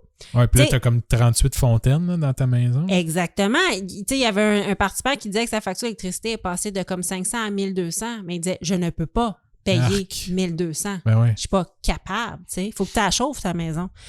De nombreuses familles, pour ne pas dire la majorité des familles, là, ont dû vendre leur maison parce qu'il faut savoir que même si elle est donnée gratuitement, ben là, il y a des coûts. Comme je t'ai dit, électricité, gaz, l'eau, les taxes annuelles à payer. Donc, la plupart des gens vendent la maison. Il y a même la famille Harvey qui s'est vue offrir une maison de 4289 pieds carrés et que la banque a repris la maison pour la vendre aux enchères 6 ans plus tard. Oui, ils n'ont jamais été capables de la payer. Le show, par exemple, a des manières très créatives de faire payer moins de taxes pour les rénovations. Pour le show? Oui, pour le show, parce que selon la loi, si ta maison est louée moins de 15 jours par année, tu n'as pas à payer de taxes sur le revenu de location. OK? Donc, ce que la production fait, c'est qu'elle loue la maison des participants pour une semaine pendant le tournage et les améliorations de la maison, c'est le paiement du loyer. Wow! Oui, donc vu que les rénovations sont le paiement du loyer, tu n'as pas à payer de taxes sur le paiement du loyer si la période de location est de moins de 15 jours. Donc, c'est le fling-flang qu'ils ont trouvé pour que les participants ne paient pas de taxes d'amélioration. Ouais, OK. Mais il reste quand même l'électricité, l'eau, le gaz, tout ça à payer, que les participants ont vraiment de la difficulté à payer parce que c'est vraiment des gros montants. T'as pas de taxe sur l'évaluation, mais je suppose que ça doit être comme ici. Là. Je veux dire, ta maison est évaluée puis tu payes des taxes annuellement. Ah oui, ça finit par augmenter. Là. Exactement. Ça finit par augmenter, mais au moins, il n'y a pas de... permis ou tu sais, de réévaluation de la maison pour l'année en cours et que là, ça vaut vraiment plus cher. C'est l'année subséquente, tu sais. Prendre une petite gorgée. Naturellement, il y a eu des dérapages. La famille Higgins, qui compte 5 orphelins dont les parents étaient décédés du cancer et de problèmes cardiaques, s'est vue offrir une nouvelle maison. C'est une histoire complètement tragique selon laquelle on offrait à ces 5 orphelins une nouvelle chance dans la vie. La production leur a construit un manoir de 9 chambres, leur a offert des voitures, des produits d'épicerie à eux, les 5 orphelins, et à la famille qui les avait accueillis, la famille Léomitis. Cependant, quand les caméras ont quitté la famille adoptive, ils ont tout fait pour évincer les orphelins de leur maison qui était à eux sur papier. Ben voyons. Oui. avec des remarques racistes, avec de l'abus. Donc, les orphelins Higgins ont quitté la maison parce que c'était pas à eux sur papier et ils ont intenté un procès à ABC et procès qu'ils ont malheureusement perdu. Oui. Parce qu'ils n'ont pas autant d'argent pour les avocats. Je sais pas il y a quelqu'un qui s'est rempli les poches. Aïe, aïe, aïe. Oui, donc il y a plein de choses shady qui se passent avec les anges de la rénovation. Ça n'a pas d'allure. Oui. Donc, toi? Ben, moi aussi. Toi aussi? Je vais parler d'émissions de rénovation. Ah oui, pas les anges de la rénovation. Pas les anges de la rénovation. De quoi tu vas nous parler? J'ai nommé mon cas La foire au malheur. Oh mon Dieu! OK, oui. Pour faire allusion à... Un film très populaire. Avec Tom Hanks. Le film préféré de ma maman. Ouais, c'était super bon, ça. Capote, ce film-là. Puis là, le nom anglais... Money Pit. Money Pit, de Money Pit, ouais. La foire au malheur. Oui. Et en français, Europe, c'est un autre nom. Ah oui? Ouais, qui est pas très bon. OK. Fait que j'ai gardé La foire au malheur. Bon. Fait que, allons-y. Les shows télévision, fait que, comme on dit, hein, c'est pas sans leur lot d'erreurs, de jugements ou de mauvaises pratiques. Et HGTV pour Home and Garden Television. OK. C'est un network américain qui spécialise dans la rénovation, un peu comme Casa qu'on a ici. Oui. Fait qu'eux autres, ils ont une liste assez exhaustive de poursuites pour toutes sortes de shows différents, OK? Fait que je t'en ai sorti quelques-uns que je trouvais un peu plus drôles. Pour faire suite un peu à ce que je disais tantôt sur la peinture au plomb, eux autres aussi, il y avait un petit problème avec ça. En fait, l'Agence de protection environnementale aux États-Unis a sanctionné les stars de l'émission à succès de HGTV qui s'appelle Fixer Upper. Donc, c'est Chip et Joanna Gaines. OK. Pour des problèmes liés à la peinture au plomb, justement, détectés dans certains de leurs épisodes. Oups. Leur entreprise Magnolia Homes devra payer une amende de 40 000 $ suite à un accord avec l'EPA, la protection de l'environnement, pour des mauvaises gestions de peinture au plomb. Oups. Fait que, les épisodes incriminés montraient des rénovations de maisons sans protection adéquate contre ces substances toxiques, enfreignant ainsi la règle sur la rénovation, la réparation, la peinture liée au plomb. Magnolia 11 a accepté de régler l'amende et de réaliser des travaux de décontamination du plomb d'une valeur de 160 000 $. Fait que tantôt... quand les 305 millions là, pour décontaminer, là, ça va aller vite, je pense, la facture. Là. 160 000 $ pour décontaminer une maison. Mais tu vois, moi, dans mon cas des anges de la rénovation, il y avait d'autres scandales qui disaient que quand il y a quelque chose qui brisait dans la maison, ils rappelaient la production, puis la production leur disait « You got it free ». Ah ouais? Ouais, you got it free. Ouais, fix it. Ah ouais? Ouais, la production, là, ils disaient comme, oh non, la merde. Fait que toi, ils sont revenus. Ouais, c'est ça. L'émission est revenue comme réparer son erreur? Oui, mais en fait, c'est le gouvernement qui les a comme c'est ça. Poursuivis. J'en ai un autre. Pour l'émission, on parlait tantôt, c'est l'émission Love It or List It qui doit être la version originale. Je suppose de Vendre ou rénover. Vendre ou rénover, mon émission préférée. Ouais. J'adore ça. Ouais. Là, c'est là qu'on a le monsieur qui est comme « Non, je l'aime la maison. » Parce que, tu sais, les hommes, eux, se contentent de peu. C'est leur plus belle qualité. « Je l'aime, moi, la maison. Je veux qu'on reste ici. C'était la maison de ma mère. Puis là, je suis ici avec mes enfants. Puis quand je t'ai connue, on s'est tout de suite aimés dans la maison. » Puis la fille est comme « Non, je veux plus grand. Je t'allais t'entendre avec tes jeux vidéo, puis je veux mon sous-sol, puis je veux une salle d'art avec un chevalet. Je veux faire du yoga. Je veux faire du yoga dans une pièce à moi. Puis il y a l'autre, Maïka. Maïka Desnoyers. Qui va tout le temps, pauvre elle. Elle va pour chercher des maisons. Oui. Genre dans un marché de merde, là, les 3 dernières années. Là. Oui. Ils sont comme, on veut une maison à Brossard, je sais pas trop où. Là. Puis mon budget, c'est 127 000 $. Il y en a comme pas. Là, fait que comme, j'ai trouvé une maison à Châteauguay. Ouais, c'est pas à côté. Ouais, mais il y a rien d'autre que je te dis. Oui, ça, c'est tout le temps comme ça. Puis là, elle trouve des maisons, elle s'est fait voler parce que le marché est trop volatile. Ouais, après ça, elle est comme, ben, je pourrais vous présenter un terrain de camping, puis vous pourriez vous bâtir un petit tipi, là. Ça serait mignon, là. Ça serait intime. Ouais. C'est comme quand tu cherches sur Google, puis ça dit malheureusement, on n'a Aucune aucun recherche. résultat. C'était pas... Pauvre Maïka. Ouais. Fait que, comme je disais, je suppose que c'est le show original, Love It or List It. Donc, eux autres aussi ont eu leur lot de problèmes. Entre autres, il y a un couple qui a participé à l'émission en 2016. Le couple Dina et Timothy de la Caroline du Nord. Okay? Eux autres, ils avaient un beau budget de 140 000 pour la rénovation de leur maison. Parce que c'est ça, ils rénovent, puis pendant ce temps-là, ils visitent d'autres maisons. Oui. Mais il faut quand même qu'ils donnent un budget. Fait que les autres, 140 000 pour rénover la maison. Fait que pendant qu'ils visitaient des maisons avec l'animateur, parce que les autres, les rôles sont inversés, là, c'est la fille, la designer, puis c'est le gars qui visite des maisons. Ben, on est plus dans les clichés, là. Le gars fait de l'argent, la fille, elle fait de la déco. Ouais. Là, on est dans le cliché. Effectivement. Donc, les contracteurs s'occupaient de rénover la maison pendant qu'ils visitaient. Oui. Lors du moment du dévoilement, il paraît que ça a pris des dizaines de reprises avant que le couple soit assez convaincant de l'expression de joie qu'il devait avoir en voyant les rénovations de la maison. Ah, parce qu'il n'était pas content. Non seulement il n'était pas content, mais la qualité des rénovations n'était pas bonne, les matériaux non plus, c'était pas ce qu'il était supposé avoir, puis tout ça. Ah, fait qu'ils n'ont pas pleuré devant son nouveau garde-robe d'entrée. Parce que c'est souvent ça qui arrive. Ben, ils ont pleuré, mais ça a pris bien du temps. D'après moi, ils ont fini par leur pitcher genre du jus de citron dans les yeux, là, faire comme pleure, là, parce que je retournais chez nous. Ou tu sais, comme des commentaires genre « Ah, ben ça fait changement. C'est spécial. C'est spécial. C'est particulier. Et là là, c'est le fun, on va être proche. Ouais. Tu sais, mettons, c'est bien petit. C'est le fun, on va... Tu sais, quand je vais te dire viens souper, tu vas m'entendre. Ouais. Tu vas être à côté. Je pensais jamais avoir une banquette comme une table à manger, mais gars, c'est ça que j'ai eu. Oh wow, une banquette comme ça à manger. Ouais. Mes rêves les plus fous.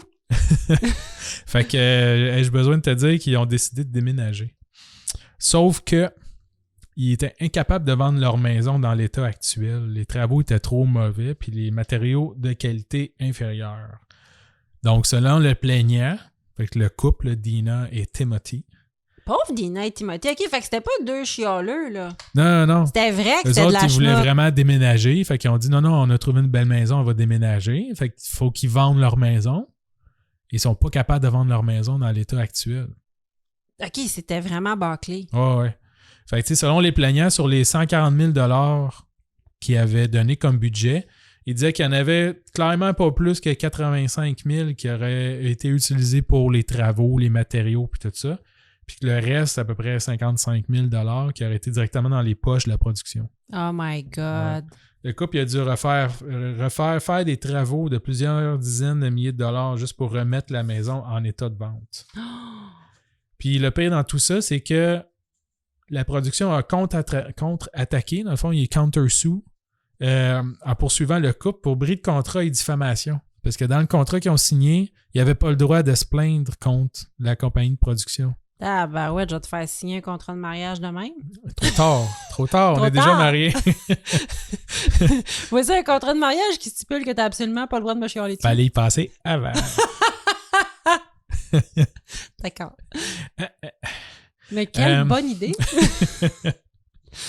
Veux-tu un petit dernier pour la route? Ouais, vas-y donc. HGTV, avant de te laisser faire ton dernier ou avant-dernier cas? Avant-dernier cas. C'est un borderline scandale, là. En 2014, il y a un duo de frères, David et Jason Benham, qui font partie du line-up de la saison avec leur émission. Et là, c'est un bijou d'innovation, Flip It Forward, où ce que deux hommes blancs Oui. Qui ont l'air de total douchebag, flippent des maisons. Oui. Fait que, on a-tu besoin de ça? Encore plus de monde qui flippe des maisons. Oui. Plus cher, cheap. Oui. Sauf que peu de temps après l'annonce, il y a un individu qui a fait parvenir au réseau des preuves de David qui, en 2012, faisait un beau discours dans un prayer rally aux États-Unis, où il y a une gang d'hommes blancs qui font des prières, là, je suppose, là, dans la rue, en disant Le message, en gros, puis je vais pas le traduire parce que je veux pas faire une traduction libre là-dessus, c'est « Stop homosexuality and its agenda that is attacking the nation ». Oh, rien de moins. Rien de moins. Fait que le lendemain, HGTV, dans un communiqué de presse, ont annulé l'émission des deux frères. Au moins. Cancel! Et les deux bozos auraient annoncé aux médias par la suite que ça n'avait pas rapport avec ça. C'était une décision de leur entreprise de ne pas faire l'émission finalement qu'il y avait comme mieux à faire. Ben oui. Ben oui. Comme... Tu battes des homosexuels dans la rue. Chasser les méchants homosexuels et leur agenda de rendre tout le monde homosexuel. Ben oui, hein, parce que Exactement. c'est ça. Il y a rien de pire qu'un... Il n'y a rien de plus rempli qu'un agenda d'un homosexuel. Oui, qui veut rendre les autres homosexuels oui. avec quoi? Des vaccins. C'est ça, parce que Tout est son dans plan, c'est de dominer le monde. De plein d'homosexuels. Oui, c'est ça. Et on est dans le sarcasme ici. Ouais. OK, j'enchaîne. Ben oui. D'accord, avec 3 juillet 2015. Qu'est-ce qui se passe le 3 juillet 2015? Ben, c'est une journée normale pour Guy Moisan. Guy Moisan passe le coupe-boire dur sur son terrain, communément appelé le Weed Eater. Weed Eater, quand tout à coup, il reçoit une pluie de pierres autour de lui. Il se dit, oh, est-ce le petit voisin coquin? Non, la vitre... C'est Pierre. C'est Pierre qui aime les jeux coquins. Oui, peut-être. Un petit voisin qui lance des roches, non. La vitre de sa table de patio explose. Les pierres font des trous de la grosseur d'un poing dans son revêtement de maison et abîment le toit de son garage. Quand je te dis des roches, c'est pas des petites roches. Des roches ou de la grêle? Non, c'est vraiment des grosses roches. Ah ouais. Gros comme un ballon de football. Shit. Ouais. Son voisin, au même moment, fait des travaux extérieurs. Il se cache dans son cabanon pour pas être blessé. Ah ouais. Il y a beaucoup de grosses roches qui tombent sur un court laps de temps. Tout près des maisons des deux hommes, Mark Cameron... Pourquoi ça m'a appelé Mark Cameron? Je sais pas. Comme Marc Arcan.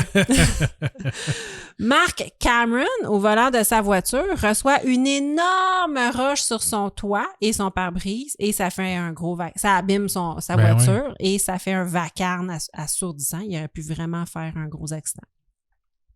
Lucille Marcoux, une résidente du secteur, s'est retrouvée avec des dommages à sa toiture et des pierres au fond de sa piscine aussi. Donc, que s'est-il passé? Est-ce l'une des 10 plaies d'Égypte qui s'abat sur la municipalité de Stoneham et Stoneham et Stewkesbury. OK. Ça s'appelle Stoneham et Stewkesbury. Si tu restes à Stoneham, c'est sûr que tu vas te faire stoner. Oui, c'est à Stoneham, exactement. Mais c'est les 10 plaies d'Égypte. Oui. Les sauterelles la semaine d'avant, puis les roches. Les roches la semaine d'après. Et non, c'est juste un dynamitage raté par les entreprises Hélène Construction. Et les entreprises dynamitage première classe. Wow. Oui, dynamitage première classe, t'as envoyé des roches en première classe. Oui, hein? C'est hot, hein? Mais là, eux autres, ils n'ont pas compris. Mais ça, tu as une entreprise de dynamitage, là, tu dynamites pas dans ta cour. Là, je veux dire, t'es appelé à aller faire genre du dynamitage sur des terrains. Ben là, il avait comme une idée de... C'est le training, c'est quoi, pour les nouveaux? Ben peut-être, il y avait une idée de pub. C'est envie de recevoir des roches sur la gueule avec classe. Première classe. Appel dynamitage première classe. Non, le dynamitage provient d'un énorme projet résidentiel dans le secteur Vermont-sur-le-Lac, tout près des résidences touchées. Le pire là-dedans, c'est que M. Moisan, le monsieur qui passait son weed eater, je te rappelle, trouvait que le dynamitage était intense quelques jours avant et que le bruit posait problème. Donc, il a contacté l'entreprise pour leur faire part de l'intensité des répercussions sur la tranquillité du voisinage. Il s'est fait envirer à coups de roche. Et qu'est-ce que tu penses? Il est allé voir la gang... Moi, j'aurais pas été là tout seul. Non. Aller voir une gang de dynamiteurs. Non. Leur dire qu'ils font trop de bruit. Me semble, je te donne le mandat. Nico, va voir la gang de gros bras, là. C'est comme dans Pérus, là, avec le gars qui fait chier son chien sur le terrain. Là. Oui, si vous n'avez pas vu ça, ça allez voir tout ça. Pour sortir. Tu y vas-tu, là? Oui. Je vais classer mes CD en ordre alphabétique. La porte est barrée. Appelle donc ta mère. Oui, jaser. Belle maman! Oui, donc un sketch très drôle. Donc, selon ses dires, et je cite, « Je les ai avertis, ils se sont foutus de ma gueule, ils sont venus ici mettre un sismographe et ils ont continué et ils ont monté l'intensité. » La CSST a alors suspendu les travaux de dynamitage, une fois qu'ils ont reçu des roches, là, Je sais pas. sans fermer le chantier, le temps d'enquêter. On comprend alors que les roches ont été propulsées à 500 pieds du lieu de dynamitage. C'est loin, là. C'est pas à côté. C'est pas à côté. Et pas des petites roches, là. Certaines atteignant 60 cm de diamètre. Wow. Oui, c'est vraiment gros. Une poursuite a été engagée par certains résidents qui réclamaient 107 000 $ aux deux entreprises pour perte de jouissance, troubles psychologiques, anxiété et stress. Monsieur Moisan déménagera même dans les années à venir parce que il est complètement traumatisé, cette histoire-là. Puis, Ben, c'est sûr, là, tu peux plus passer ton weed eater sans ton casque et tes épaulettes. ça joue off, là. Hey, 60 cm, c'est comme une extra large. Oui, c'est big comme pierre, là. Il aurait pu avoir vraiment des blessés, même des morts, là. C'est pas arrivé, là, mais il aurait pu. 3 ans plus tard, le 5 juillet 2018, Dynamitage première classe est reconnu coupable d'avoir dégagé des fragments de roc dont la présence dans l'environnement est susceptible de porter atteinte à la vie, blablabla. Ben oui. C'est de leur faute. Et comme tu dis, il aurait pu tuer du monde. Ah, il aurait pu tuer du monde. Les dommages matériels se sont élevés à 60 000 $, somme qui a été remboursée majoritairement par les assurances des victimes, là, on s'entend, Ouais. mais les deux résidents, ils ont aussi eu peur pour leur vie. Alors, l'entreprise a été condamnée à une amende de 90 000 $ plus 17 000 $ de frais judiciaires, selon une suggestion conjointe des avocats des deux parties. Wow. Oui, pour comme traumatisage de gens qui passent de weed eater. On va dire ça de même. Ouais. Donc, c'était Dynamitage première classe. T'as envie de recevoir des roches sur la gueule? Appelle Dynamitage première classe. Ils ont-tu renommé leur compagnie genre deuxième classe? Je sais pas. C'est une excellente question. Eh bien, Continue. c'est à mon tour. Bas ça. C'est mon dernier. Vas-y. Ouais. Je vais continuer sur la même lancée que j'ai terminé mon précédent. Vas-y. J'ai nommé ce cas. Je voulais faire allusion à une autre vidéo virale, mais je suis pas sûr que c'est une bonne idée. J'ai appelé ça Two Guys, One Cat Call. OK. OK, ça c'est plus récent, OK? Plus récent que la tour de Pise. en tout cas. OK. Ben, pas Non, difficile à battre. Le 8 mai 2023. OK. Donc, c'est vraiment pas loin. C'est récent. C'était la mise en onde du 145e épisode du podcast anglophone The Construction Life, animé par deux gars de la construction de Toronto, Manny Neves et Jim Carrock, qui contient l'extrait suivant. Attends, c'est un podcast sur la construction? C'est deux gars de construction qui font un podcast sur la construction. Ouais. 145e épisode. Ben, Fait c'est que hot, là. Ouais, c'est cool. c'est bon. Ouais. Bravo. En Ontario, à Toronto. Super cool. OK. Et le 140e épisode contient l'extrait suivant. C'est Vas-y. un échange entre les deux animateurs et leur invité, un plombier nommé Danny. On n'a pas son nom au complet parce qu'il ne fait pas partie de la poursuite judiciaire. D'accord. OK? Et là, j'ai vendu le punch, il va y avoir une poursuite judiciaire. Vas-y. Donc là, j'ai fait une traduction libre parce que c'est un plus long extrait. OK. Donc, aujourd'hui, les choses sont différentes. Quand on avait 20 ans, quand tu voyais une belle fille passer dans la rue, tu sifflais. Disait Manny.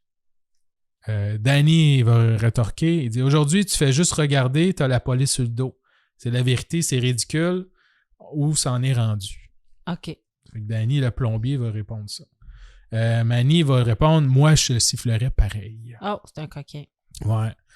Puis Danny va rétorquer « Ouais, mais... » avant de se faire interrompre par Manny qui va confirmer « Je sifflerais pareil. » Et Danny, je suppose, pour rester dans la gang de gars, il va rajouter « Moi, je tirerais peut-être même la main ou le bras, tu sais, essayer d'attraper quelque chose. » Seigneur! Attends, ça, c'est Danny qui a dit ça? Ouais, c'est Puis ça. lui, il n'est pas visé par la poursuite? Non. Mais c'est pas son podcast. Là. Ah, OK. Ouais. Mais bref. Quand même! Fait que là, tous les gars, ils éclatent de rire. Ben, il n'y a rien de plus drôle que dire en ondes que tu es vraiment prête à faire une agression sexuelle. Ouais, c'est là. ça. Ça, c'est Fait que mourant. entre deux esclaffements, il y a Manny qui ferait comme ben là, voyons, j'irais peut-être pas si loin que ça. Et entre en scène Merci, notre... Mani, de ne pas agresser les femmes qui passent devant toi. Mon Merci. Dieu, donne-moi son email. Je vais lui dire merci. Ouais, c'est un... Gentleman. Ouais. Merci. C'est un rayon, c'est une lueur d'espoir parmi ce monde. Mais je suis sûre qu'il y en a plein, là, de choses comme ça qui se disent en ondes, là. Ah, Mais probablement. OK, vas-y. Mais il y a quelqu'un qui a entendu ça. Ouais, c'est ça. C'est là, entre en scène notre protagoniste, Natacha Fritz. Natacha, c'est une charpentière menuisière et propriétaire de Natural Carpentry, une compagnie basée aussi à Toronto. Natacha, elle, Natacha est en construction aussi. elle est pas contente. Natacha, elle est bien établie dans son milieu et n'hésite jamais à souligner publiquement lorsqu'elle voit des injustices ou du sexisme dans son travail. Et j'ai souligné sûrement ailleurs. Oui, et bravo, Ouais. Natacha, je Puis, l'aime déjà. Elle fait partie de plein d'autres podcasts. Elle est invitée dans d'autres affaires. Ok. Elle a comme une page web, là, Facebook, là, puis tout le kit. Là. Il faut vraiment du courage pour être une femme dans la construction, je Ouais, pense. c'est ce qu'elle dit aussi. Oui, j'en doute zéro. Et c'est ce qu'elle a fait, en fait, avec l'extrait du podcast de Nos deux bozos. Elle va poster ça sur son Instagram, l'extrait, en ajoutant des statistiques sur le sexisme et le harcèlement sexuel pour mettre en contexte. Yes! Fait que peu de temps après les commentaires de Natacha, le 14 mai, fait que là, l'épisode est sorti le 8. Oui. Natacha a posté ça après, là, quelque part la journée même ou le lendemain. Et le 14 mai, l'extrait avait été édité et retiré du podcast. OK. 2 semaines plus tard, le 28 mai 2023, Natacha va recevoir un avis de poursuite. La poursuite débute en mentionnant que Natacha apporte de bons points et que les animateurs sont désolés, mais enchaîne rapidement sur le fait que les deux animateurs et la compagnie de production Candelaria Picture Corporation poursuivent Natacha pour 15 millions de dollars, 15,2 millions, pour avoir publié une version éditée de l'échange sur son Instagram qui met les propos des animateurs et des statistiques sur les abus sexuels côte à côte. Elle aurait aussi édité l'extrait un petit peu, faisant répéter certains bouts à répétition, tout ça, mais sans rien changer des mots. Mais c'est sûr parce qu'elle voulait prouver son point. Mais Ouais, c'est c'est des ça. extraits, mon Dieu. Faire du montage sur des extraits publics, je suis désolée. Ouais, puis tu sais, c'est pas c'est souligné là, c'est pas elle a pas changé les mots ou n'importe quoi, c'est juste que c'est comme si elle faisait répéter des bouts de phénomène. Écoute, Michael Moore a fait sa réputation comme ça. Ouais. Tu sais, je veux dire, quand tu fais un documentaire puis que tu veux appuyer un point, effectivement, c'est une pratique qui est, oui, Ouais, courante. tout à fait. Fait que CBC, Radio-Canada, Oui. va rapporter les nouvelles la semaine suivante, le 8 juin au matin. Okay? Le 8 juin en après-midi, les gars vont émettre un communiqué à la CBC en annonçant qu'ils vont retirer leur plainte de 15,2 millions de dollars. Parce qu'ils ont l'air des tatas. Ouais, là, maintenant, il y a quelqu'un qui fait comme c'est assez. Oui, c'est ça, parce que c'est... Non, nous, on respecte les femmes. Là, il y en a une qui parle fort, on va la poursuivre pour 15 millions, mais juste, on va la poursuivre pour vous montrer qu'on les respecte, Ouais. les femmes. Puis, tu sais, ça allait jusqu'à temps que CBC rapporte ça. Ouais, oui. Là, quand ils ont vu ça, eux autres, parce que là, si tu regardes, en plus, c'est drôle, parce que le 8 juin, c'est comme à 4 h du matin, CBC vont sortir ça sur leur site web. OK. Puis à 16 h de l'après-midi, fait que genre 12 h plus tard, Oui. les gars, ils ont comme émis un communiqué, en fait, comme c'est beau, on lâche la plainte. Parce que quand tu fais des jokes d'agression sexuelle et de catcalling, ce qui est pire encore, c'est que quand quelqu'un fait « Hey, c'est pas fort, les gars », T'as poursuivi. T'as poursuivi. Je veux dire, y a-tu quelque chose de plus douchebag que ça? Ouais. Oh my God. Donc, quelques heures après seulement, c'est ça, Natacha va finalement retirer son post sur Instagram suite aux excuses des deux animateurs où ils avouent que leur réaction n'a pas été appropriée et qu'ils n'auraient pas fait assez d'efforts pour clarifier que le harcèlement sexuel, c'est mal, OK. C'est pas bien fin. Ouais. CBC a aussi mis la main sur des emails confirmant que les deux animateurs ne dédieront pas un podcast pour parler du problème de harcèlement dans le domaine de la construction. Non! Non. Fait que quand tu fais pas partie de la solution... Peut-être que tu fais partie du C'est ça. problème. Danny. Danny, c'est ça. Dans l'article, la CBC a dit on donne pas le nom complet parce qu'il faisait pas partie de la poursuite. Non, je comprends. Mais c'est un plombier. Fait que Danny le plombier. Danny le plombier. T'es pas mieux que les autres non plus. Non, on n'est pas fiers de toi, Danny. Ta mère doit pas être fière de toi. Non. No. Ta mère aussi, c'est une femme. Exactement. Je conclue avec le dernier cas. Moi aussi, j'ai mis un titre. Numéro 5. Numéro 5, ça s'appelle Karma is a Bitch. Ah, OK, je pensais que ton titre c'était numéro 5. Non, mon titre... Karma is a Bitch, c'est bon ça. Karma is a Bitch. J'aime ça. Je te présente Lise Saint-Pierre, 67 ans.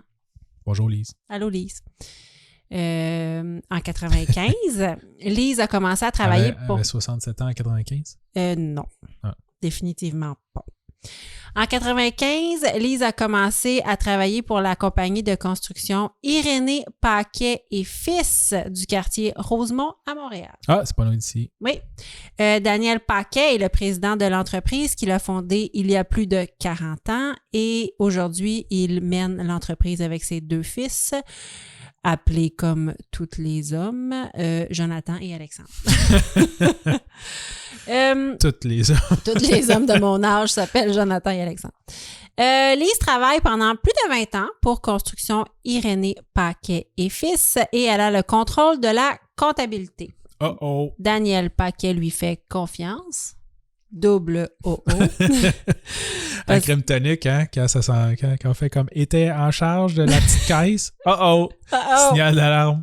Et Daniel lui faisait confiance. Pauvre Daniel. Daniel, maman s'en vient. C'était ta première erreur. En fait, tout roule parfaitement pendant presque 20 ans. Ah, mais quand même. Malheureusement, en 2014, une restructuration dans l'entreprise a lieu et malheureusement, le poste de Lise Saint-Pierre est aboli. OK? Donc, elle quitte l'entreprise. Quelques mois après le renvoi de Mme Saint-Pierre, Revenu Québec procède à une vérification aléatoire de la compagnie et, comme c'est souvent le cas, mais le fisc découvre que quelque chose cloche. Certaines factures restent introuvables. Ah ouais. Donc, après des recherches minutieuses, Revenu Québec découvre que Lise Saint-Pierre a fraudé Construction Irénée Paquet et Fils pendant les 3 dernières années de sa carrière seulement, mais quand même, de 2011 à son renvoi en 2014.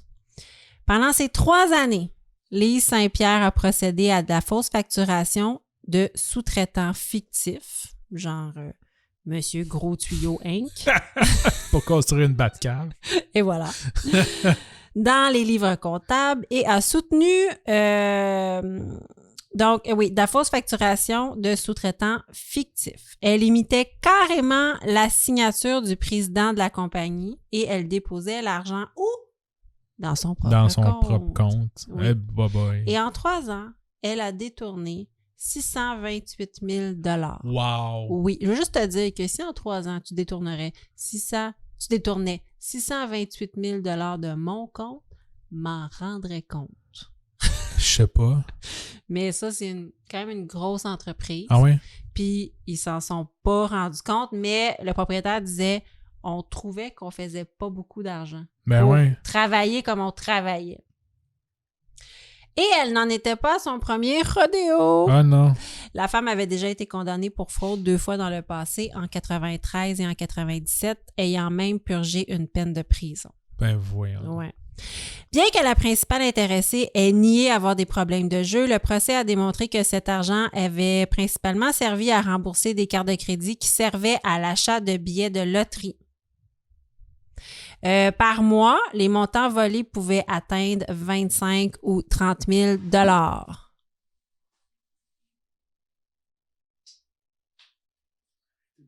Ah ouais?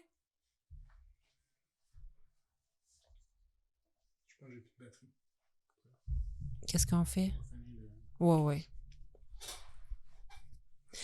Bien que la principale intéressée ait nié avoir des problèmes de jeu, le procès a démontré que cet argent avait principalement servi à rembourser ses cartes de crédit qui servaient à l'achat de billets de loterie. Ouais, par mois, les montants volés pouvaient atteindre parfois 25 ou 30 000 $ par mois. Nul besoin de spécifier que M. Paquet et ses fils se sont sentis floués. Cependant, écoute ça. Ils n'ont pas averti les policiers, OK? Ils ont plutôt fait affaire avec une entreprise de détectives privés afin de mettre à jour tous les détails parce qu'ils ne voulaient pas que Mme Saint-Pierre soit alertée puis fasse disparaître l'argent. Puis ils se sont dit, elle a sûrement l'argent. Ils ont donc réussi à faire geler tous les avoirs et les comptes de Mme Saint-Pierre. Cependant, avec les profits, les frais, les taxes, on parle d'un vol de plus de 889 000 $. Fait que là, tu penses-tu vraiment que Madame Saint-Pierre, elle avait ça, 889 000 $? Ben, elle avait pu, c'est ça. Elle avait pu, c'est ça. Elle avait tout dépensé. Eh bien non, Nicolas. Écoute ça. J'ai des petites nouvelles pour toi. Parce que oui, elle avait tout dépensé. Mais Lise Saint-Pierre, elle a gagné 1 million de dollars à la loto en 2011. Non. Oui. Et elle a commencé à frauder en 2011. C'est pas parce qu'elle avait besoin d'argent. Wow. C'est quelqu'un qui a une pathologie à fraude. Ben, en fait, elle devait se dire, écoute, je m'en fous, j'ai même plus besoin de ma job. Fait que... Exact. Elle n'avait pas besoin ni de travailler, ni de voler son employeur. Ah, mais c'est chiant, là. Fait que, tu sais, elle a scrappé, genre, l'entreprise de l'autre qui travaille super fort, elle vole son argent, puis elle n'a même pas besoin de travailler, tu sais. Elle n'a pas besoin de travailler, puis elle n'a même pas besoin de voler son argent. Elle a de l'argent. Ouais, c'est ça. Même millionnaire, elle a continué à frauder. C'est-à-dire qu'elle est devenue millionnaire en travaillant et elle a continué à frauder. Monsieur Daniel Paquet est très intelligent parce que avant de porter plainte au criminel, il a intenté un procès au civil avant de récupérer son argent. Donc, les comptes bancaires et la maison de Madame Saint-Pierre, qu'elle a hérité de sa mère, ont tous été saisis et revendus. Donc, il y a 1